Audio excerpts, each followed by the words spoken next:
Good morning students. बच्चों, संस्कृत में आज हम पढ़ेंगे तृतीय पाठ वचन। तृतीय पाठ का नाम है हमारा वचन, जिसको आप मैथ्स में पढ़ते हैं नंबर। हिंदी में हम परिभाषा देखेंगे। पहले यहाँ पर वचन किसे कहते हैं। वचन से किसी वस्तु की संख्या का ज्ञान होता है। किसी वस्तु की संख्या का ज्ञान होता है कि वस्तु 1 है, 2 है या फिर 3 है, तो हम उसको बोलते हैं वचन। अब बच्चों, संस्कृत में वचन हमारे 3 प्रकार के होते हैं। आपने हिंदी में पढ़ा है एक वचन से बहुवचन बनाइए, बहुवचन से एक वचन। हिंदी में हमारे एक वचन और बहुवचन होते हैं, संस्कृत में हमारे 3 वचन होते हैं। एक वचन, द्विवचन और बहुवचन। एक वचन में एक व्यक्ति का प्रयोग होता है, द्विवचन में 2 व्यक्ति आते हैं और बहुवचन में 3 से ज़्यादा जो भी आएंगे वो सब बहुवचन में आएंगे। चलिए हम वचनों के अनुसार शब्दों का ज्ञान देखते हैं। पुल्लिंग, स्त्रीलिंग और नपुंसकलिंग। ये बच्चों आपने लेसन नंबर 2 में लिंग पढ़े थे, पुल्लिंग, स्त्रीलिंग और नपुंसकलिंग। यहाँ पर इन्हीं तीनों लिंगों के अनुसार आपको वचन समझाए गए हैं। अश्वः, अश्वः का अर्थ होता है एक घोड़ा। अश्वः एक घोड़ा। इसके बाद पुल्लिंग का ही हम देखेंगे पहले। मयूरः, मयूरा का अर्थ है एक मोर। इसके बाद स्त्रीलिंग का देखेंगे मक्षिका। मक्षिका मतलब एक मक्खी। इसके बाद नौका, नौका मतलब एक नाव। अब नपुंसकलिंग देखेंगे। नपुंसकलिंग में फर्स्ट आया है हमारा चक्रम। चक्रम माने एक पहिया। फलम, फलम माने एक फल। अब देखिए यहाँ पर एक वचन की परिभाषा भी दी है।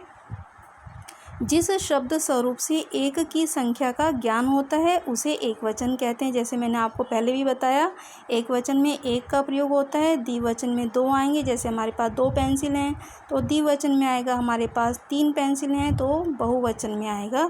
इसके बाद हम पढ़ेंगे द्विवचन। द्विवचन में भी हम लिंग के अनुसार ही शब्दों का ज्ञान देखेंगे। पुल्लिंग, स्त्रीलिंग, नपुंसकलिंग, ये हम सेकेंड चैप्टर में पढ़ चुके थे। अब पुल्लिंग में देखिए बच्चों, अश्वौ, अश्वौ माने 2 घोड़े। मयूरौ, मयूरौ माने 2 मोर। जैसे पुल्लिंग का हमारा एक वचन द्विवचन चला है, वैसे ही सारे हमारे एक वचन, द्विवचन, बहुवचन, पुल्लिंग के सब एक समान चलेंगे। ऐसे ही हमारा आएगा बालकः, बालकौ, बालकः। ऐसे ही आएगा हमारा गजः, गजौ, गजः। अब मयूरौ मतलब 2 मोर।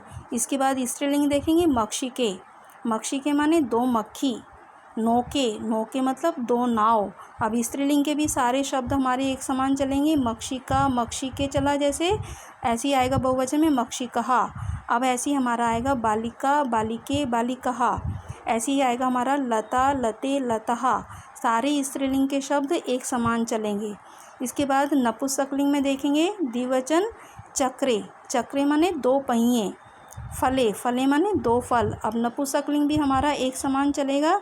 जैसे चक्रम, चक्रे, चक्राणी चला है, वैसे ही आएगा फलम, फले, फलानी। वैसे ही आएगा पुस्तकम, पुस्तके, पुस्तकानी। सारे नपुंसकलिंग के शब्द एक समान चलेंगे। नपुंसकलिंग के बच्चों हमारे 2 विभक्तियाँ एक समान चलती हैं। उसके बाद तृतीय से जैसे पुल्लिंग के शब्द रूप चलते हैं हमारे, वैसे ही हमारे आगे के तृतीय विभक्ति से नपुंसकलिंग में भी शब्द रूप चलते हैं। अब देखिए द्विवचन। जिस शब्द स्वरूप से 2 की संख्या का बोध होता है उसे द्विवचन कहते हैं। जिससे पता लगे कि 2 हैं, जैसे 2 आम हैं, 2 पहिए हैं, 2 मोर हैं, तो द्विवचन में उनका प्रयोग होगा, वो द्विवचन के अंदर आएंगे। इसके बाद देखेंगे हम बहुवचन। बहुवचन भी हम तीनों लिंगों में समझेंगे, पुल्लिंग, स्त्रीलिंग और नपुंसकलिंग। अब पुल्लिंग में हमारा आया है अश्वः। अश्वः माने अनेक घोड़े। यहाँ पर 2 से ज़्यादा जो भी होंगे, 3 से ज़्यादा, जब सब 3 और 3 से ज़्यादा जो भी होंगे वो सब हमारे बहुवचन में आएंगे। अश्वः अनेक घोड़े, मयूरः अनेक मोर। इसके बाद स्त्रीलिंग देखिए मक्षिकः। अब देखो आप, एक वचन में विसर्ग नहीं लगे थे तो हमारा एक वचन था। अब मक्षिकः हमारा बहुवचन में विसर्ग लगे हैं तो ये बहुवचन है। विसर्ग का ही अंतर है एक वचन और बहुवचन में। मक्षिकः अनेक मक्खियाँ। नौकः, नौका माने अनेक नाव। अब देखो आप, स्त्रीलिंग में एक वचन में लिखा था मक्षिका और नौका, वहाँ पर विसर्ग नहीं थे। अब जो हमारा बहुवचन है वहाँ पर हमारा केवल विसर्ग का अंतर है, तो हमारा ये शब्द बहुवचन हो गया। इसके बाद नपुंसकलिंग चक्राणी। चक्राणी माने अनेक पहिए। फलानी, फलानी मतलब अनेक फल। अब इसमें भी हम परिभाषा देखेंगे बहुवचन की। जिस शब्द स्वरूप से अनेक की संख्या का ज्ञान होता है उसे बहुवचन कहते हैं। बच्चों इतना आप ध्यान से पढ़ेंगे और इनको संस्कृत में भी उच्चारण करेंगे, संस्कृत और हिंदी दोनों में पढ़ेंगे आप अच्छे से। Thank you.